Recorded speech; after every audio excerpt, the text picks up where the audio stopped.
Comment vous avez réagi quand vous avez vu la menace de M. Trump de décertifier les Global de Bombardier, d'imposer des tarifs de 50% sur tous les avions vendus aux États-Unis? J'en ai pris connaissance hier soir, dès que c'est arrivé. Puis ma réaction, ça a été bon, OK, encore une fois. Ça vous énerve pas? Ça vous fait pas peur? Je pense qu'on développe une certaine résilience parce que ça fait 1 an. C'est pas la première fois. Puis ça, sincèrement, ça sera pas la dernière fois. Donc, il faut pas être en mode panique. Il faut juste être vraiment comme calme. La première chose que j'ai fait, c'est appeler le PDG de Bombardier, Éric Martel. Je lui ai dit également de rester calme parce qu'on doit être capable de travailler ensemble à travers cet épisode-là pour, au final, arriver à une résolution. Puis je suis convaincue qu'on est capable de le faire. Entre-temps, qu'est-ce qu'on a fait? J'ai travaillé avec le ministre des Transports, Stephen McKinnon. On a parlé ensemble également au président de Bombardier. J'ai été en contact avec le bureau de... C'est comme si vous ne preniez pas ça trop au sérieux, on a l'impression. Non. À chaque fois, je prends ça au sérieux. À chaque fois, je prends ça au sérieux. À chaque fois qu'il écrit quelque chose, il dit quelque chose, je le prends au sérieux, j'en prends note parce que de ne pas le prendre au sérieux peut être une erreur. Mais paniquer aussi peut être une erreur. Donc, on doit être capable de dire, voici qu'est-ce qui se passe. Qu'est-ce qu'il y en a au niveau de la certification? Qu'est-ce qu'il y en a au niveau, dans le fond, de la relation avec les États-Unis? Pourquoi, et tout à coup, il y a une déclaration de la sorte? Qu'est-ce qui se passe? Qu'est-ce qui est arrivé? À quoi il a pensé? Et donc, on se met en équipe, on travaille. Puis, en même temps, on fait en sorte, justement, c'est quoi vos de bien options? travailler. Parce que certains, j'entendais un professeur d'université à la radio ce matin qui dit on devrait fermer notre ciel aérien aux Américains. On devrait décertifier leurs avions comme... Une chose à la fois. Le Transport Canada était en contact avec la FAA aux États-Unis. L'ambassade canadienne a été en contact avec la Maison-Blanche. On est capable de trouver une résolution à cette question-là. Entre-temps, moi, mes pensées sont pour les familles, les gens qui travaillent, les gens qui travaillent chez Bombardier et leurs familles. Donc, on va être là pour protéger les emplois, on va être là pour protéger les emplois dans le secteur, puis on va passer à travers ça. Un point, c'est tout. Pourquoi? Vous dites, on essaie d'identifier le pourquoi. Hein? Est-ce que si vous voyez là-dedans une réponse au discours de Davos, une réponse, c'est comment vous expliquer que tout d'un coup, l'administration Trump est revenue à ses tactiques d'intimidation quotidienne comme l'an dernier? C'est arrivé, il y a quelques jours, il nous menaçait 100% de tarifs.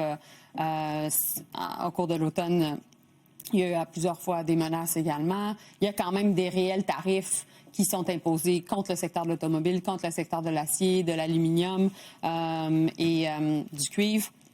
Vous savez, il y a eu même aussi, dans le fond, des menaces contre ceux qui allaient soutenir le Danemark en lien avec ce qui se passait au Groenland.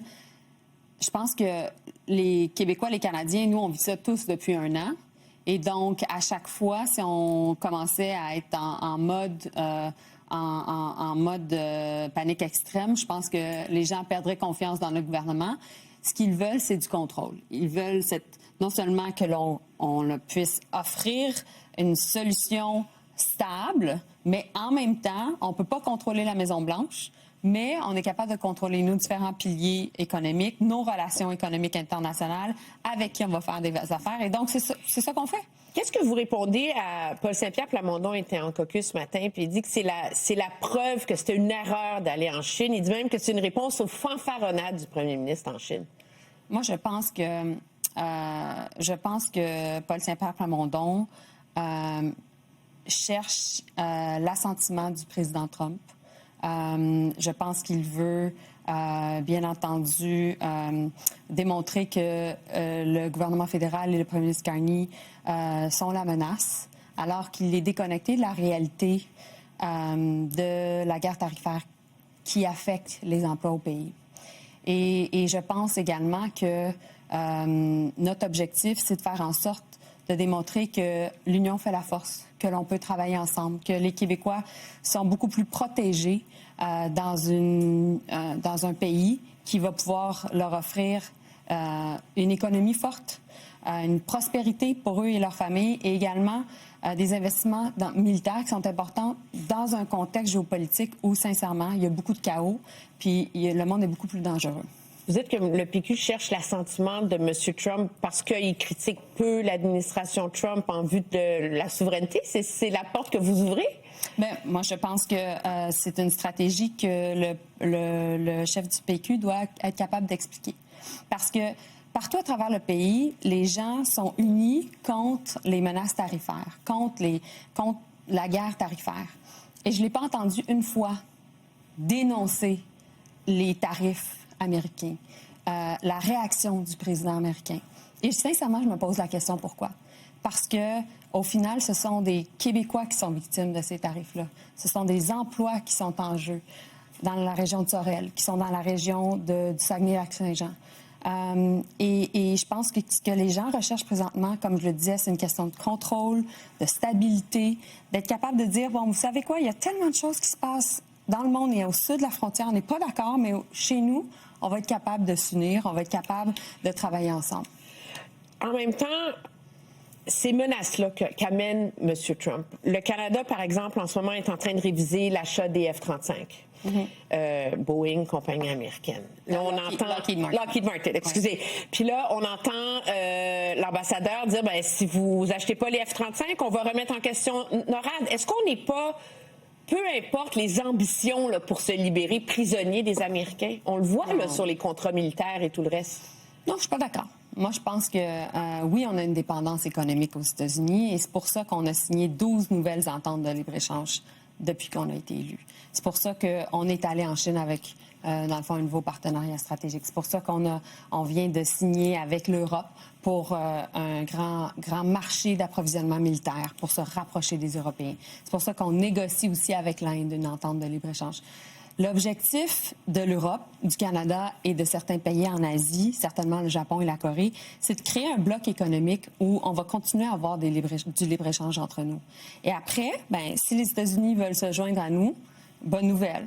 Mais là, présentement, il faut être capable d'avoir une approche qui est moins réactive. En 2025, on a beaucoup réagi. En 2026, notre objectif, c'est d'avoir un plan, le mettre à exécution. Et donc, il va y avoir des soubresauts dans la relation. Oui, il va y avoir parfois des affirmations, des tweets de la part du président Trump. Mais à chaque fois, on va les gérer, mais on va mettre en œuvre notre plan. Et notre plan, c'est de construire davantage chez nous, c'est de pouvoir investir dans nos compagnies comme Bombardier, The Havilland, CAE, etc., qui sont des grands fleurons québécois-canadiens au pays. Puis, on va investir dans les gens de chez nous. Un point, c'est tout. On est en train de naviguer ça pendant qu'on s'apprête à renégocier ou réviser plutôt, il ne faut pas dire renégociation, réviser l'accord de libre-échange. Ouais. En même temps, il y a tous ces tensions sur le front de l'unité nationale. Vous souleviez la position du chef du Parti québécois dans un contexte où déjà c'est compliqué de gérer la relation américaine pour le gouvernement fédéral. Êtes-vous inquiet de voir, par exemple, le chef du PQ dire qu'il va préparer des missions diplomatiques aux États-Unis pour aller rencontrer des entreprises, pour aller démarcher? Est-ce que ça vous inquiète, ça, dans la perspective d'un PQ qui veut prendre le pouvoir, faire la souveraineté? Viennent jouer dans ces plates-bandes diplomatiques-là? Moi, je pense qu'au final, les élections au Québec n'ont pas eu lieu.